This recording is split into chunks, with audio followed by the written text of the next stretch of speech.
Hey guys, it's Elissa. Welcome back to another video. So I have been doing, I guess, a mini series on my experiences with working with plant medicine, psilocybin in particular. And I am going to be doing videos on an array of other topics for sure. Manifestation is one that I'm really excited to delve into. But I need to be authentic to where I'm at and what I feel called to share. And I really feel like after you're done watching this video that you're going to agree with me when I say that there's literally nothing more important that I can ever say to you than what I'm about to share. So I really wanted to challenge myself this time in more ways than one. And I've said before that setting intentions is the most important thing that you can do. So I set my intentions to have an experience in which I would heal, in which I would grow. And I basically said, tell me what I need to know. And I'll be working off my notes. It took me an hour to write these notes, by the way. So this being the ultimate shadow work in my opinion. So very soon into the experience, I started to see it kind of reminded me very, very similar, if not exactly, the Buddhist depiction of darkness, demons, devils, whatever you want to call it, sacred, it was like geometry. So there was thousands of them, right? And they were moving and morphing. But normally I see beautiful flower, sacred geometry, the flower of life and that kind of thing. I don't know if I've ever seen anything that is ooh, yeah, I don't think I've ever seen anything that is negative or dark in that way. And so I saw these kind of what reminded me of Buddhist depictions of devils or whatever you want to call it.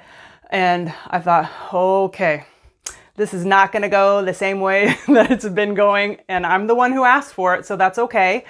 Because there was the feeling behind it. There was no fear. There was no negativity.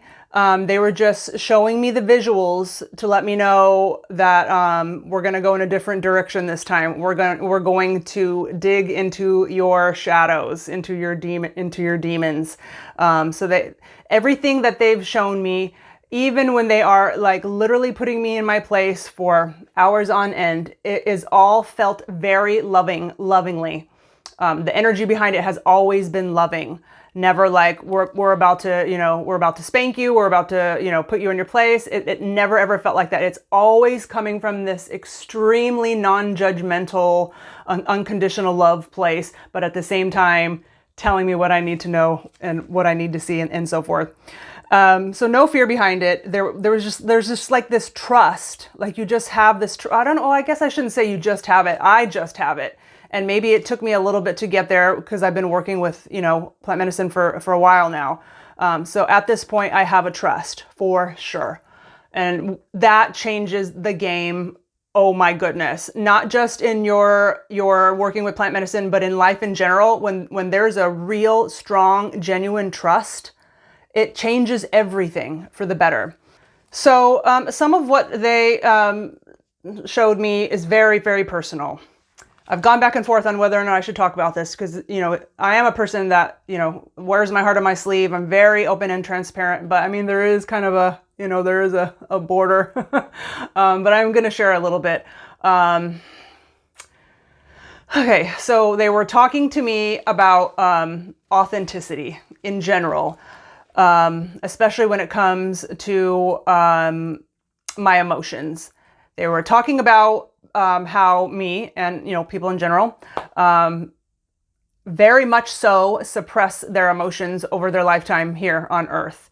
And we want to run away and hide from our struggles and our addictions and our stored emotion and our fears and our traumas, our demons and our shadows. We want to distract ourselves with anything that we can get our hands on. Be it social media, be it, alcohol, be it whatever your choice of vice is, to distract yourself from, to run away from it, to suppress it, push it down. And that's a no-no, huge no-no. So it all needs to be faced, and that needs to be a priority, to not run, to face it head on. And I know you might be thinking well, duh, I already knew that. I already knew that too, logically. But when you are removed from your ego, which is what happens when you're using psilocybin. It's like you are, it's like you're partially, I feel like you're taken out of your body. It's very similar to astral projection. If not, that's what it is. You're separated away from your ego, taken out of the 3D and taken to a much higher frequency. And so you're basically much, much more aligned with who you really are when you're separated from your ego. Things are so clear, especially if you're doing this with intention and asking them to teach you, asking them to show you. There's going to be so much clarity and you're going to feel transformed. We're going to get to that. I'm getting ahead of myself. So facing your shadows and working on them, it needs to be a priority. That's what we're here to do. I went in depth about this in the very last video that I did. So be sure to check that one out. Maybe I'll link it in the comments. And then also, they were telling me about, so to not only to stop running away, right, from my suppressed emotions, to make that a priority in my day-to-day life. So stop turning on Netflix. You need to be doing contemplation, meditation, contemplation, journaling, sitting with, you don't even have to work with plant medicine if you don't want to. I highly, highly, highly suggest it. But if you want to just go into a meditative state and call on your spirit guides or call on your higher self, grab a pen and your journal and just get to writing and see what comes out and go where it's uncomfortable. Go there, face it, literally walk towards what's uncomfortable. Whatever comes up to you, whatever comes up in you first is, a good thing to start with your contemplation and your processing your shadows. It's a big part of what we're here to do. Also, they were telling me about how you think people view you when you're thinking about the coworker who's not so nice to you, and you go into your mind about, what does she think about me? What does she say about me when I'm not there? How you think people view you is actually how you view yourself. And the way you view yourself is the only thing that matters. Your self-evaluation is the only thing that matters. And in order for you to figure out what your self-evaluation is, you got to do the work. You got to do the contemplation. You got to figure out. And even if there is some truth to what your coworker may think or whatever, thinking about her reasons why she feels whatever way you think she feels about you, ask yourself, is there any validity to that? And if there is, if you maybe said something nasty, the week before, that's where you want to dive into. Why did I say that? First of all, that's your ego, right? It's always your ego. Why did my ego feel the need to hurt somebody, to judge somebody, to become defensive? And that's where the work lies. That's the good stuff. That's where change and transformation and growth comes from. So it's kind of, in a way, a gift when people judge you, because you have to look at that like, what about this person am I aligned with? What truth is there in what they're saying according to me, according to what I think? Because it doesn't matter what they think about you, how they see you, how they judge you, because that's their ego judging you anyways. And your ego is the one that's reacting to their ego attacking you. And you could go lifetimes with just egos attacking ego. So we need to nip that in the bud and, just go to a higher place and say, what in me aligned with this situation, with this interaction, what in me aligns with this person? What do I need to learn from that? And maybe even have some gratitude, like, wow, I just learned a lot from this person. I just learned a lot from their perceived ego judgment of me. Does that make any sense? And the part of my experience that I'm not going to go into detail about that I said was extremely personal. It was about my judgments against certain people and how I'm wrong for them. No matter what they've said or done to me, I'm wrong in my judgments of them. That was a hard one. They showed me things that I've been doing for, smaller things, but not really. Things that I've been doing for a long time, for so long that I kind of have forgotten that it's a bigger deal than I thought it was. And I was shown that it's not cool for me to be doing that. That one sucked too. This is so personal. But so I was put in my place lovingly. It's always done lovingly, at least psilocybin. I don't know about other forms of plant medicine, but psilocybin is always, they always do it in the most non-judgmental, loving way. But they showed me mistakes that I've been doing for a while, things that I guess was like not paying attention to, that are a bigger deal. Because like I said in the last video, everything you do counts. You'll be held accountable for every little thing you do. It's in your choices. Everything is in your choices. And so they showed me like, I'm like, oh yeah, that sucked. They showed me judging people, regardless of if they've hurt me, maybe even especially if they've hurt me. It's wrong. It was wrong for me to be defensive, to be judgmental, to not see them for where they are on their spiritual journey. So I was put in my place, for many hours at a time, lovingly. And it's just very personal. But I just wanted to touch on that, so that you know, because when I asked them, tell me what I need to know in the very beginning, my intentions, they took it quite literally and showed me, that to be authentic, to really be authentic, you need to start at the ground level and work your way up. You need to start with a strong foundation. So don't be letting any loose ends, before you start, trying to build yourself up or whatever. And, apparently I'm not perfect and have a lot of loose ends. I'm saying that jokingly, very clearly. I'm extremely, extremely far from perfect. So they just had to give me that kind of real painful reminder. So it's something that is extremely hard to explain unless you've done it yourself, especially if you're someone who's never worked with plant medicine, then you just have no clue what I'm saying. It's almost like you're taken out of your body and you go halfway to the spirit world where everything is so clear and it's so, the vibration is so incredibly high and everything makes such perfect sense. And you feel it so strong that you are source energy, that you are of God. You know it through and through, 1,000,000,000%. But then it wears off, poof, and you get dropped back into your human body, to your very imperfect human body, and you're left to implement the things that you've learned.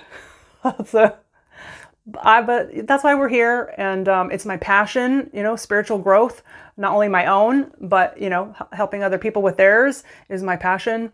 And it's what we're here to do. So the most amazing part of this experience, the peak of this experience that I had this time with plant medicine, if you will, was when they were showing me, and again, you might say like, I already knew this too, as did I, logically, about us needing to let go of judgments of other people and of ourselves.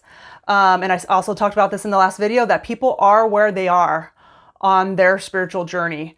And think about it this way. If somebody's really struggling in this lifetime, they're an angry, mean, kind of nasty person. They've got, a lot of struggles, a lot of addictions, a lot of mental health issues, whatever it may be.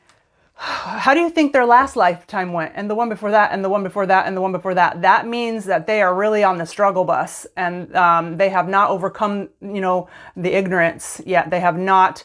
The illumination has not happened for them. The awakening of the truth and what they really are and what we're here to do has not happened for them yet. So they've already been suffering.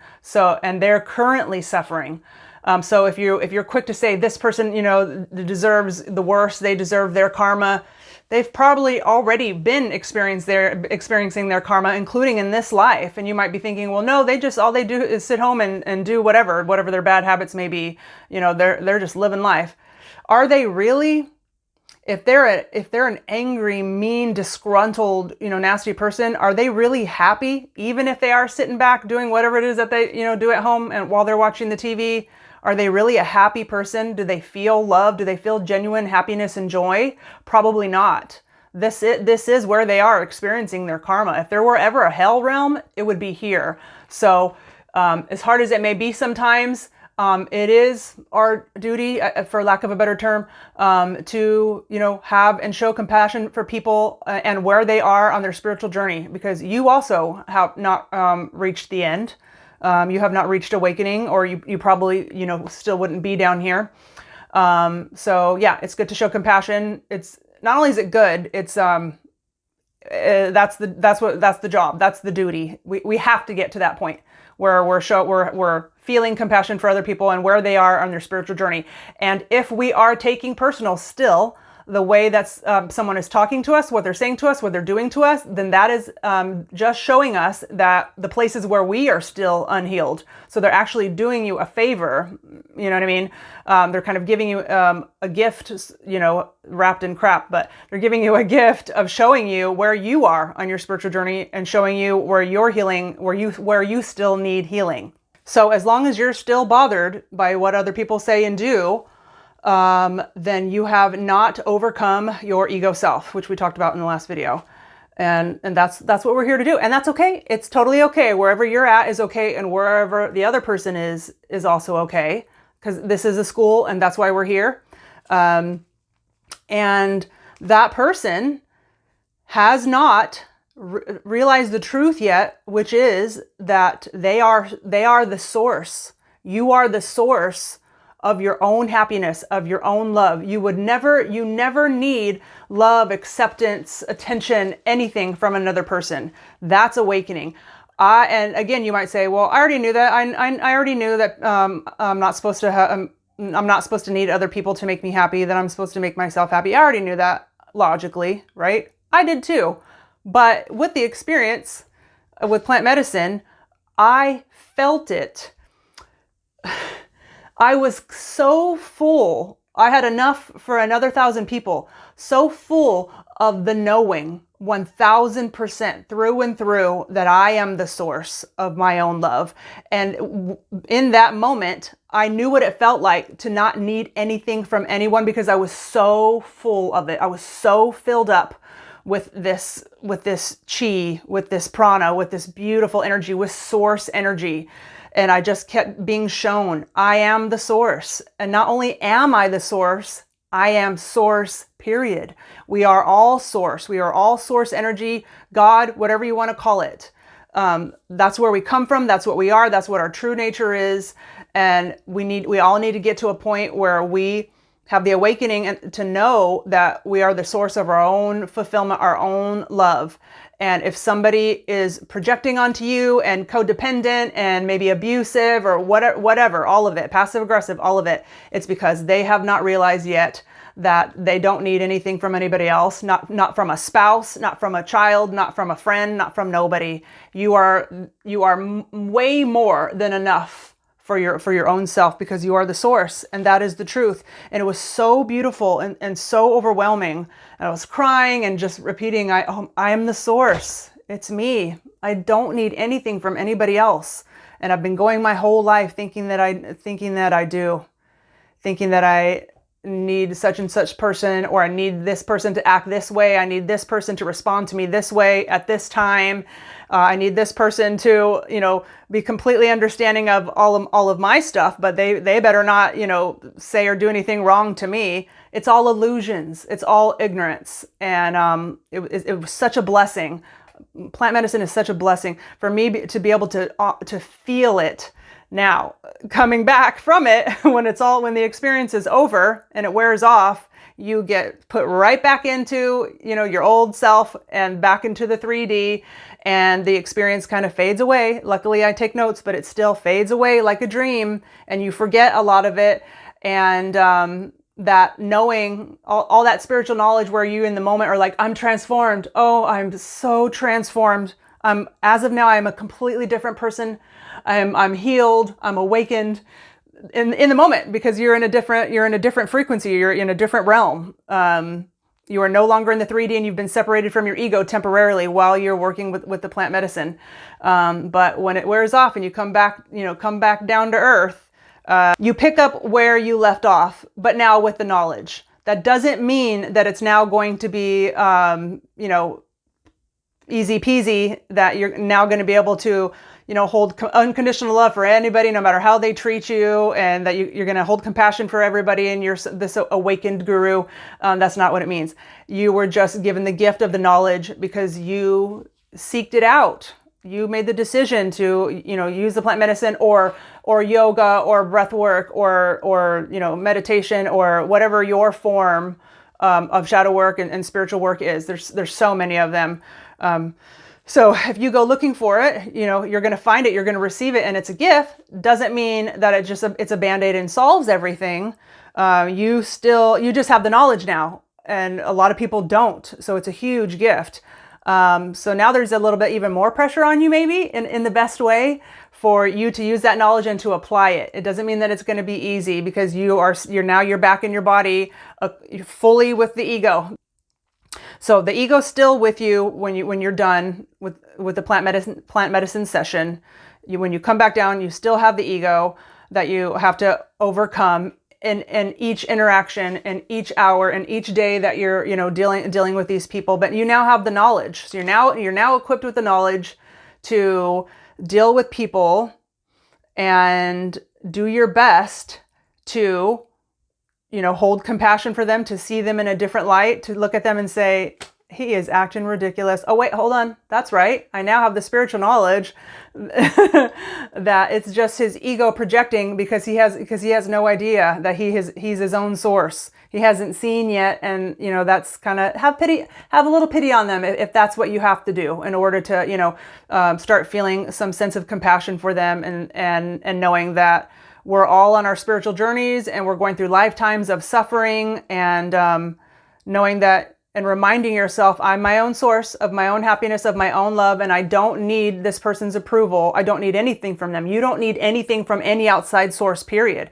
Everything is within you. But I'm not a Christian, but even the Bible says the kingdom of heaven is within. Even the Bible says, forgive them, Father, for they know not what they do. I mean, it's all metaphors for how we should be, living our lives while we're here in human form. Holding compassion for ourselves and for other people, knowing that this is so hard, or this spiritual journey of making our way to enlightenment and awakening through applying it. Contemplation is fine, and it's a must, it's a requirement, and it's awesome. Contemplation is fine, but the work really starts and the growth really happens when you start applying it, when you start making different choices. It's all, everything comes down to your choices. And the best thing that we could ever do for someone is to not feed their vicious cycle of ignorance. If you're dealing with someone and you're having problems, let's say with your spouse or whatever, your significant other, and you continue to have problems and I can't do this. I can't handle how they are. You're allowing your ego to keep fighting back and being defensive. It's just going to continue the vicious cycle. And to be fair, to be honest, the best thing that you could ever do for them is to hold. I'm not saying to let them cross your boundaries, right? You still need to do what's right for you. So imagine your significant other is doing something to you or saying something to you that you don't like. And you get to a place where you can just look at them, I don't want to say pity. Pity is not the right word. You can look at them and say, you're just not understanding that you are your own source of love. You don't need me to act a certain way. You don't need me to do anything or to say anything to make you feel better. And I want you to come to your own understanding that you are your own source. I'm still going to do what I need to do for myself. Doesn't mean that I don't love you. You can be upset if you want to. I still love you, and I hope you come around.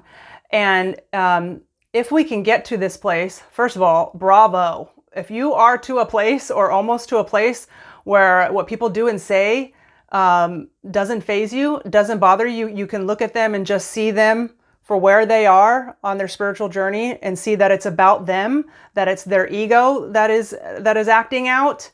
And you can just hold compassion and unconditional love for them. Bravo. You're there. You're there or almost there, because that's what we're here to do.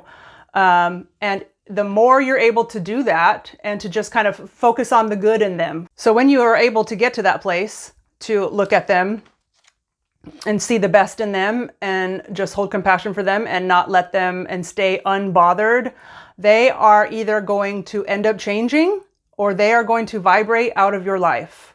That's what's going to happen, because again, like I've said in my videos, wherever your attention goes, what you're paying attention to over and over again, where your attention goes is what's going to manifest. Attention goes where energy flows. That it's going to create momentum. It's going to manifest something. Something is going to happen, and they're either going to have awakenings within themselves and start to change, or they're going to end up leaving your life in whatever circumstance that may be. So if you are a person who's gotten to this place, unbothered, unfazed, able to look at people with unconditional love, and you choose to stay around the people in your life that are nowhere near reached that level, then you're probably here for more than just one reason, and you're probably here as a teacher, as a beacon of light. If you're able to reflect back to that person who's displaying this, yuckiness, and if you're able to reflect back to them unconditional love, imagine what effect you're going to have on them, instead of, fighting back and getting defensive and saying, oh yeah, well, and then spewing back nastiness to them. Imagine being able to just reflect unconditional love, keeping your boundaries, and saying, you just don't understand, and I want you to see that you're the only source of love that you would ever need. And you don't need me to act a certain way or do anything. And I'm gonna be so excited when you get to this place. I'm so excited for you and on your spiritual journey. And it's okay. It's okay that you're doing what you're doing. It's okay. I still love you. So imagine how much that would affect them in a positive way. So much more than your ego, fighting back with them. And if you are at a place like what I just said, with being unbothered and unfazed and being able to hold compassion and unconditional love for the people around you, and you're choosing to stay in their life, even though they're nowhere near that, and you are maybe a messenger of light here for people, then that's first of all, bravo, and that's an amazing thing to be, because what we need more of is unconditional love, so that more and more people awaken to our, to what we are, which is love, which is source. And we need to help each other. We need more people we need everybody to get to the point of being able to, demonstrate unconditional love for one another. So if that's you, and you've reached that level, and you're choosing to allow those unhealed people to stay in your life, because you want to be a guide for them, or because they have to do their own work, right? But if you want to be an example for them, if you want to be someone who reflects back to them unconditional love, in the hopes that helps them on their spiritual journey, then you're a messenger here. Then you're a beacon of light, and we need more of you, because one of the other things that they really touched on in this experience, this last time that I worked with the plant medicine, is that they said that healing as a collective really needs to be a priority for us humans here on Earth, and clearly it's not. We've got entertainment. It's as if, the only thing that matters is movie stars and entertainment and politics and fighting, and what side are you on, and what's your opinion on these kind of people and wars, and we're lost. Yeah, we're lost.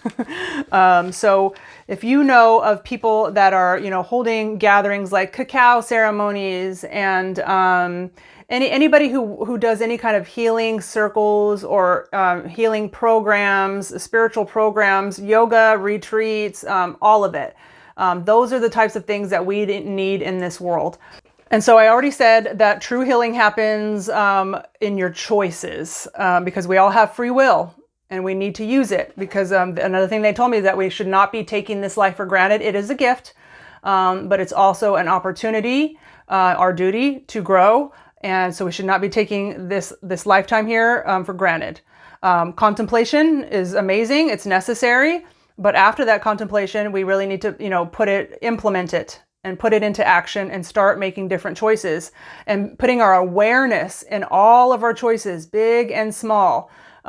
If you're coming home from work in traffic, and you normally just, flip off the person who cuts you off, and then today you decide, what? I'm not going to flip off that person. They are where they are in their journey.